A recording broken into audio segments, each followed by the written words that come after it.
tuned in to Teng Tools Muscle Garage, the home of New Zealand's toughest muscle cars, hot rods and street machines. Proudly brought to you by Teng Tools in association with Mountshot, Maguire's and Niedercar. This week, Cathy's Real Deal Matching Numbers Aar Cuda in Moulin Rouge and Prancing Ponies and American Icons, the collection of Canterbury's Paul Kelly. But first, the internet has long been awash with rumours of a monster monthly breakfast meet just out of Christchurch. Thanks to our mates at Maguire's, we head south to see what all the fuss is about.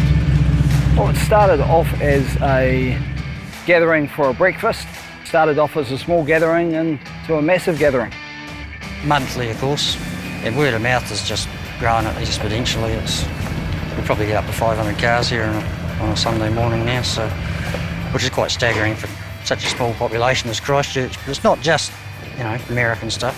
It's English. There's a bit of European. Traction engines from down the road, from Steam Scene, Vintage Car Club, One Make clubs. I think pre-1985, pre the sort of plastic bumper era, and we're all happy with that. So the guys come around, they come over from the coast. A lot come up from Ashburton, Timaru. The boys come from up country and that. So it's like a hub. It's like to say, you build it, they'll come, and that's what's happened. It just gets better and better and better, and more numbers and more numbers. And every time you come along, there's different cars. Like, it's not the same cars every month. There's always something different, and there's always something cooler. 10 years down, and the Rodders Breakfast now calls the Custom Car Club's McLean Island Club Rooms in Christchurch its home. Rain, hail or shine, a bad day for the breakfast still sees a turnout well into the hundreds. A good day? That's into the thousands. This relaxed monthly meet has tapped into the South's thriving car culture to a tune that'd make seasoned event promoters just a little bit jealous. Mate, Christchurch is the bloody capital in New Zealand for hot rodding. Everyone knows that. You go to North Islanders, what do you get, 20 to a breakfast run up your way? Cars in general, just car enthusiasts, is massive, Our bit of land here is tiny compared to next door, which is the Vintage Car Club, which is, I think there's 40 clubs involved there. So, and through there is vintage machinery, so it's actually pretty good. There's, I think, 9 or 10 clubs in what we're classed as Zone 9, which goes down to Timaru, all of Christchurch, and there's about 6 or 7 under Christchurch, I think, and it goes to the west coast as well. But we get people regularly drive up from Dunedin just for the breakfast. People fly down from Auckland, Tauranga. People come down for the weekend to buy a car and then take a car back. Had a guy a couple of months ago, got a bus over on the Saturday. He bought a 55 Chevy. He came out to the breakfast and then drove it back home to Raymount. So we regularly get out of towns. We have people from Timaru and Ashburton every breakfast. It's just massive and just continues to grow.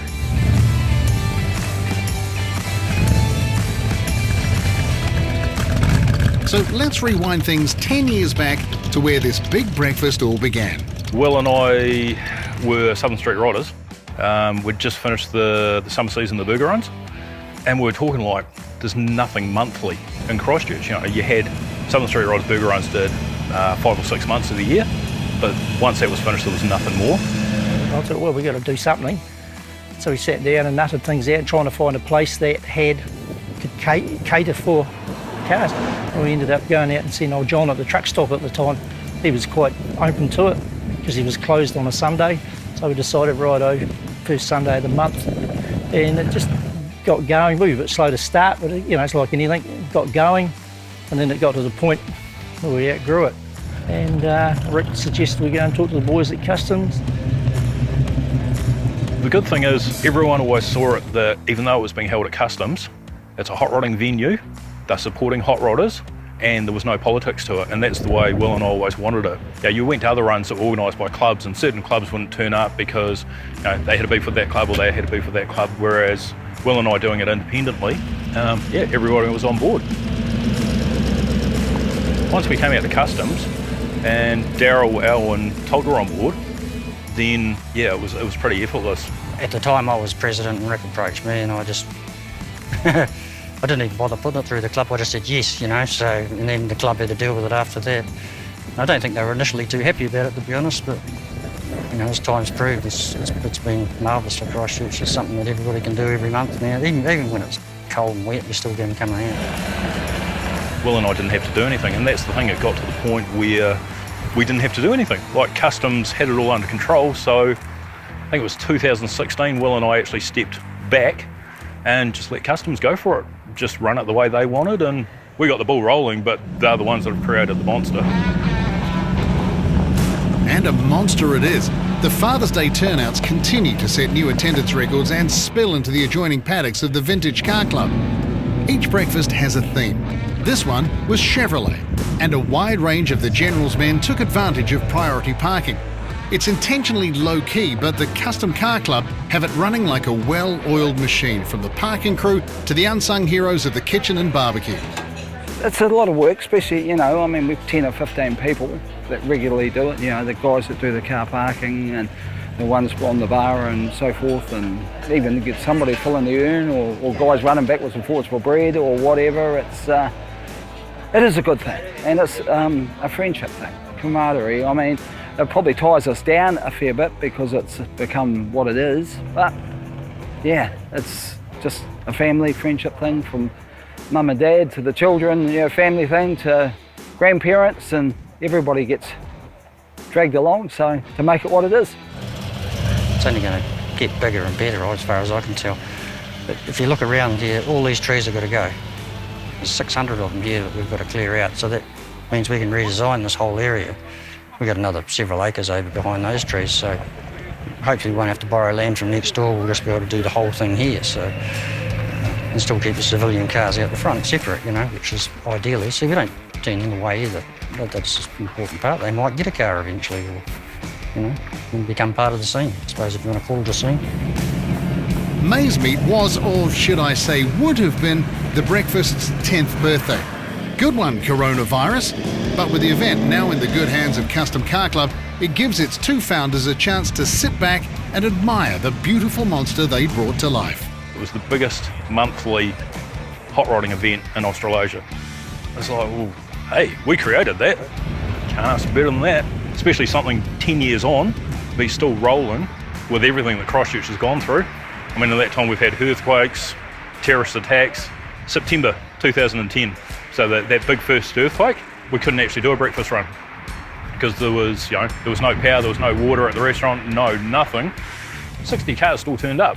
You know, everybody just wanted to hang out, talk, share what had happened, and that's the good thing about the breakfast run. You know, you turn up, you hang out, gas bag, eat some food, check out the sights, and you go on your way. And I mean, hey, there's people coming from all around the world now. Look at us, we're on TV3. It's a bit of a buzz, yeah, you know, and you go out there and you meet a lot of people, and sometimes oh, geez, you know, do you ever think we'd do that? And, well, no, it didn't, but it has, and long may it last. But it's getting people in cars and driving them. Customs Rodders Breakfast is scheduled for the first Sunday of every month. Jump on Facebook and give it a search. Oh, that's Customs with a K.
Amazing results, even at full sight.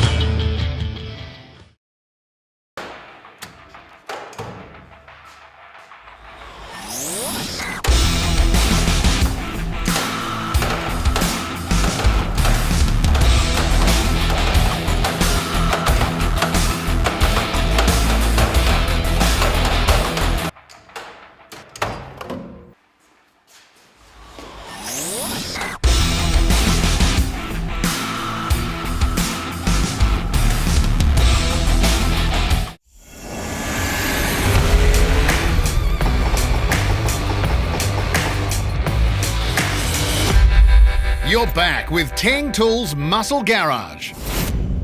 Right, many of the cars we bring you on this show are highly modified, but there's a time and a place to leave them well alone.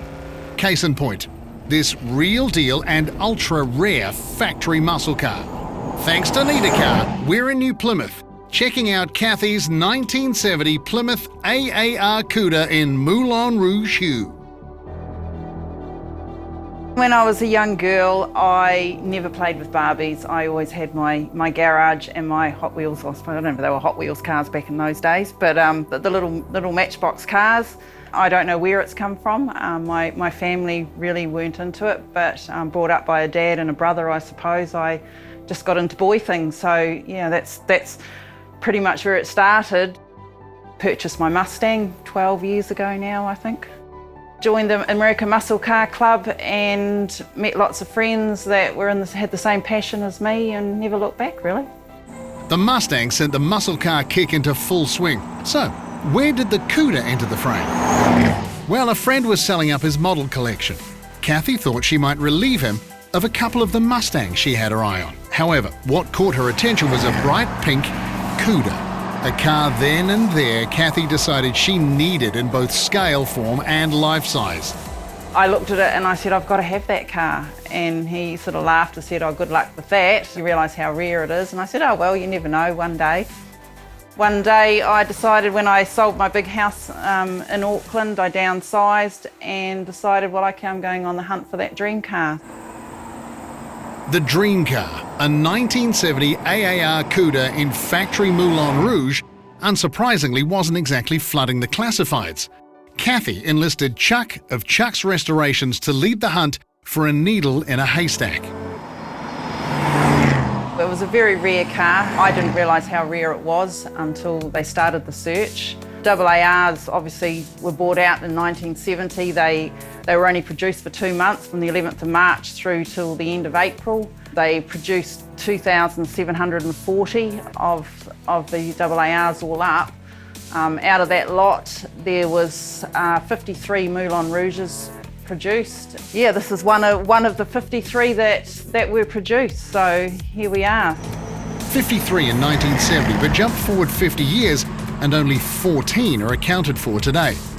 Plymouth's Aar Cuda took its name from Dan Gurney's factory-sponsored All-American Races, a team that campaigned Barracudas in the Trans Am series. The track AARs ran full-race 440-horse 305 cube V8s, while the street versions boasted 340 cubes and 3 two-barrel Holly carbs, dubbed a six-pack, backed by either a 4-speed or torque flight. The interior? That was basic Cuda, but with its factory-rate stance, fat rear feet and wild 70s colour options and graphics, it was an eyeful as much as an earful. The AAR has its side pipes, the exhaust coming out the front of the rear tyres. It's got the strobe decals down the side. It's got the eyebrow spoilers out the front and what they call the ducktail spoilers at the back. It's the shape, it's the style, it's the look, it's the stance of the Mopar. Yeah, love them.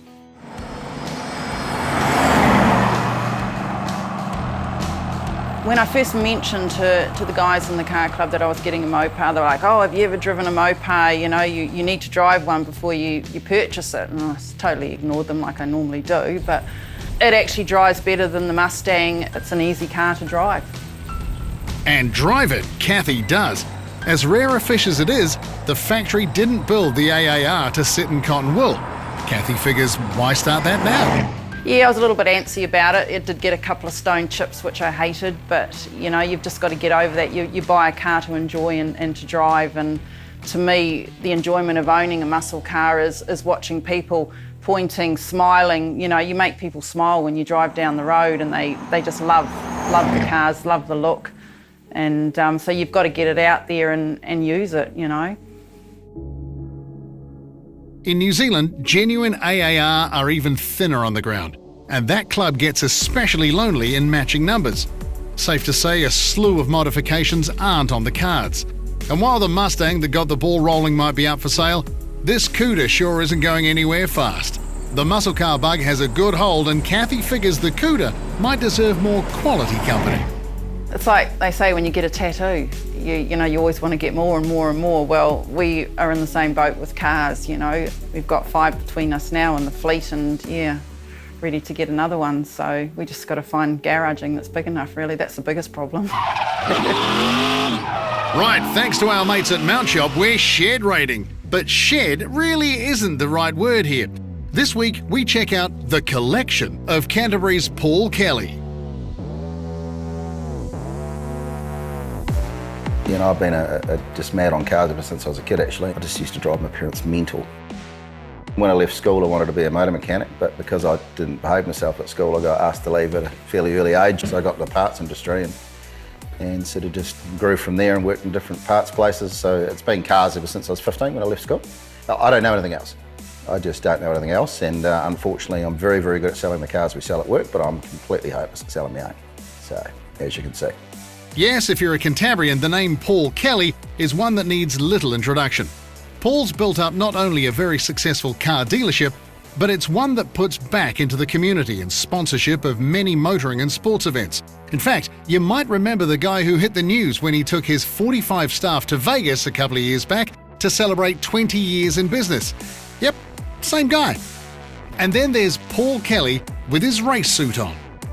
He's worked his way up the ranks to the ultra-competitive Porsche GT3 Cup racing, both here and across the Tasman, as well as a recent foray into central muscle cars with one mean-looking 1970 Firebird. His automotive interests, as you can see, are wide and varied. I've had lots and lots of cars, and they've always just had to be something about them, you know. They've got to sit right and look right, and I just like nice cars. It doesn't matter what it is, as long as they've got a passion for it, and it's a good-looking thing, you know. And there's lots of good-looking things in Paul's personal collection, from American icons like the GT500 Shelby to European thoroughbreds. The newest, a GT2 RS 911 Porsche, is a car right at the pointy end of the fastest production cars money can buy today, but it's fair to say it's not the rarest or even the most expensive car here by a long shot, even amongst cars that share the same badge. I certainly wouldn't have the biggest collection of cars. I don't think I'd have the most expensive collection of cars. I know some guys that got some pretty serious stuff. But as far as having a range of new and old and bits and pieces, it's probably quite unique. I don't make them out to be anything they're not. They're my cars. I do what I want with them. I drive them how I want. I'm not that precious. I mean, the old Auburn has had I think it had $400,000 spent on it. I'm not driving that down a dirt road on the way to the coast. But as far as everything else, a car is a car and it needs to be driven. And if it does not turn the key and go, to me, it has no value. So they must go. Well, it's a 1936 852 Auburn Speedster, you know, a Lycoming aeroplane engine in them. Very unusual, crazy looking, you know, they're a really, really unusual, cool, crazy looking car. In 1936, they were the fastest stock road-going production car in America. They didn't build many of them because of the Depression. In fact, the company, Duesenberg and Cord and Auburn was all owned by the same company. And I think about the time they brought these stupid things out, they went broke. So that was the end of the lot. Paul had missed out on a number of Auburns over the years when he found out that 2 of the world's best examples would be going to auction in Monterey, California. He figured it's best to get there in person, and Paul liked what he saw. The opportunity to purchase a Grade 1 car rather than face the perils and pitfalls of restoration was one too good to miss. That had everything, so I rang my wife up and said, well, I reckon I've just got rid of a big, substantial part of the house. And to be honest, best thing I've ever done. I absolutely love that car. It really does completely, I suppose, change people's perspective on a motor car. That's one thing I always say, it's not good for really anything bar one thing, and that's kind of looking cool. And it looks very cool, so it's good for something. And if you were thinking the car next to it looks as good as the day it rolled out of the Ferrari stables, well, that's because it pretty much is. I think it's done 3,988 as we look at it right now. 1985 Quattro valve, last of the sort of higher horsepower cars. I bought it out of a collection a gentleman owned in California that came up for auction. In fact, I think he had about 14 cars. I was told by the staff, never had anybody ever wear shoes in it. You know, that was delivered by the salesman with socks. I believe it was kept in one of those plastic controlled air bubble things. Not something I'll be able to drive a lot. Once again, it's something that that I get to own and look at, which is completely unique, and it makes a good talking point, you know. I mean, you look at it and go, how can that be like that? It's brand new. And with the bar set so high, Paul's garages still offer up plenty of surprises, a reflection of his diverse love of the automobile. Sentimental attachment is something you can't put a price on either. 63 split window coupe is a beautiful car, you know. It's actually the first car I took my wife out on a date in, and we use that in our wedding, so at any money I've been told I'm allowed to sell it. But yeah, that split window to me is like a, you know, I mean, I know it's American, but it almost looks James Bond. You know, it's a very, very cool car. Yeah, look, I've got a passion for a lot of them, but the problem is, I mean, I've got that many of them, I almost feel guilty when I drive one and, you know, don't worry, I'm not that into them. They're just cool, you know, they've all got different characteristics, and I kind of know them inside out because I've had them for so long. Like just about every car you've seen here, I've had not fished for 2 or 3 years. 10, 12, 13, 14, 15, 16, 17 years, you know. They've all been long-term things, you know. So yeah, I just kind of used to them, and some people collect art and some people collect cars, and I'm probably just one of those people that I prefer a car than a picture, you know. Teng Tools Muscle Garage was proudly brought to you by Teng Tools. Get organised. Mount Shop, undercar specialists. Maguire's, people who love cars love Maguire's. And Need a Car, the easy way to research and buy cars online.